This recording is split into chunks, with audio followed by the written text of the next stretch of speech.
नमस्कार. ऐकून कदाचित आश्चर्य वाटेल की यावर्षीच्या एका नोबेल विजेत्याला लहानपणी हवामानावर ताबा मिळवायचा होता किंवा दुसऱ्या एका विजेत्याचा प्रवास सुरू झाला तो एका बंद ग्रंथालयातल्या पुस्तकामुळे. नोबेल पारितोषिक जिंकण्यासाठी फक्त हुशारी पुरेशी नसते, तर त्यामागे असतात अशा काही खास मानवी कथा आणि जगाला बदलून टाकणाऱ्या कल्पना. तर आज आपण त्यांच्या पुरस्कारांमागे दडलेल्या याच रंजक गोष्टींचा शोध घेणार आहोत, थेट त्यांच्याच शब्दांतून. तर सगळी सुरुवात होते एका साध्या पण खूप महत्त्वाच्या गोष्टीपासून, कुतूहल, म्हणजे सतत प्रश्न विचारण्याची सवय. भौतिकशास्त्रातले नोबेल विजेते जॉन मार्टिनेस सांगतात की त्यांच्या आईवडिलांनी त्यांना लहानपणापासूनच रोज एक प्रश्न विचारायला शिकवलं. आणि ही फक्त एक सवय नव्हती, तर एका शास्त्रज्ञासाठी लागणाऱ्या विचारांची ती पायाभरणी होती. याच सवयीने त्यांना नोबेलपर्यंत पोहोचवलं. आजच्या आपल्या चर्चेत आपण काय काय बघणार आहोत, तर हा आहे आपला रोडमॅप. आपण सुरुवात करूया शास्त्रज्ञांच्या प्रेरणादायी कथांपासून. मग त्यांच्या शोधांमुळे अर्थव्यवस्थेत काय बदल होतात ते पाहू. त्यानंतर त्यांच्या कामामुळे आपलं भविष्य कसं घडतंय यावर नजर टाकू. आणि शेवटी विज्ञानासमोर भविष्यात कोणती आव्हानं आहेत यावर बोलू. चला तर मग सुरुवात करूया. चला तर मग आपल्या प्रवासाच्या पहिल्या टप्प्याकडे वळूया. शोधाची पहिली ठिणगी.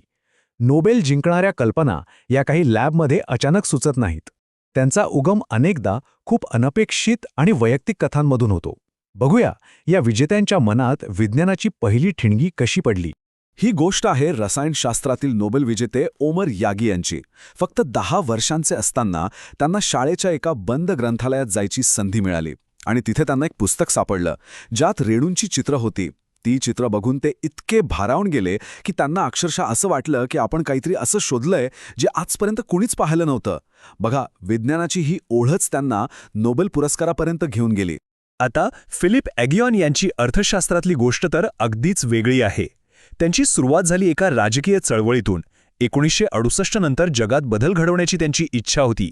पण त्यांना दिसायचं की एकाच विषयावरचे आर्थिक युक्तिवाद अगदी तर्कशुद्ध वाटूनही त्याचे निष्कर्ष मात्र वेगवेगळे निघायचे. तेव्हा त्यांनी ठरवलं की कोण बरोबर आणि कोण चूक हे आपल्याला शोधून काढायलाच हवं. आणि ही गोष्ट तर खरंच खूप गोड आहे. सुसुमो कटागावा यांना लहानपणी शास्त्रज्ञ का व्हायचं होतं माहीत आहे? कारण त्यांच्या शाळेतले कार्यक्रम पावसामुळे सारखे रद्द व्हायचे आणि त्यांना खूप वाईट वाटायचं. त्या लहान वयात त्यांना वाटलं की आपण शास्त्रज्ञ बनून हवामानावर नियंत्रण मिळवू शकतो. किती साधी पण सुंदर प्रेरणा आहे, नाही का? तर या सगळ्या वैयक्तिक कथांमधून एक गोष्ट तर स्पष्ट होते की नवीन कल्पनांची मुळं ही मानवीय अनुभवांमध्येच दडलेली असतात. पण या कल्पना समाजाला पुढे कशा नेतात? चला आता पण त्या आर्थिक सिद्धांताकडे वळूया जो याचं उत्तर देतो. तर यातली सगळ्यात महत्त्वाची संकल्पना आहे क्रिएटिव्ह डिस्ट्रक्शन, म्हणजेच सर्जनशील विनाश. हे नाव जोसेफ शुम्पेटर यांनी दिलं होतं. अर्थ एकदम सोपा आहे. जेव्हा नवीन शोध जुन्या तंत्रज्ञानाची जागा घेतात तेव्हाच देशाची खरी आर्थिक प्रगती होते. अगदी सोपं उदाहरण म्हणजे स्मार्टफोनने साध्या फोनची जागा घेतली. हाच प्रगतीचा मूळ पाया आहे. आता ही प्रक्रिया नक्की घडते कशी? फिलिप एगियॉन यांच्या मते याचे 3 सोपे टप्पे आहेत. पहिलं, संशोधक आधीच्या शोधांवर काहीतरी नवीन भर घालतात. दुसरं, उद्योजक नफा मिळवण्यासाठी त्या नवीन कल्पनेला बाजारात आणतात. आणि तिसरं, हे नवीन आणि अधिक चांगलं तंत्रज्ञान हळूहळू जुन्या तंत्रज्ञानाची जागा घेतं. आणि हे चक्र हे असंच अविरतपणे सुरू राहतं. पण या प्रक्रियेची एक दुसरी गडद बाजूही आहे. प्रत्येक नवीन शोधाला 2 बाजू असतात. जसं गुटेनबर्गच्या प्रिंटिंग प्रेसमुळे हाताने ग्रंथ लिहिणाऱ्यांच्या नोकऱ्या गेल्या, तसंच आज नवीन कंपन्यांमुळे जुन्या प्रस्थापित कंपन्यांना फटका बसतो. म्हणजेच प्रत्येक शोधात काही जण जिंकतात तर काहींना हरणं भाग पडतं. समाजाचा एकूण फायदा होतो, पण काही विशिष्ट नोकऱ्या आणि उद्योग कायमचे संपून जातात. ओके, तर सर्जनशील विनाश म्हणजे काय हे तर आपण पाहिलं. आता वळूया या वर्षीच्या विजेत्यांच्या कामाकडे की त्यांचा शोध प्रत्यक्षात काय बदल घडवत आहेत. रोग बरे करण्यापासून ते आपल्या ग्रहाला स्वच्छ करण्यापर्यंत त्यांचं काम आपलं भविष्य कसं घडवतंय ते पाहूया. हवामान बदलाची समस्या किती गंभीर आहे हे समजून घेण्यासाठी फक्त हा एक आकडा पुरेसा आहे. तब्बल 1100 गिगाटन इतका अतिरिक्त कार्बन डायऑक्साईड आपल्याला वातावरणातून बाहेर काढायचा आहे. हा आकडा इतका प्रचंड आहे की त्याची कल्पना करणं सुद्धा अवघड आहे. पण चांगली गोष्ट ही आहे की विज्ञानाकडे यावर उत्तरं आहेत.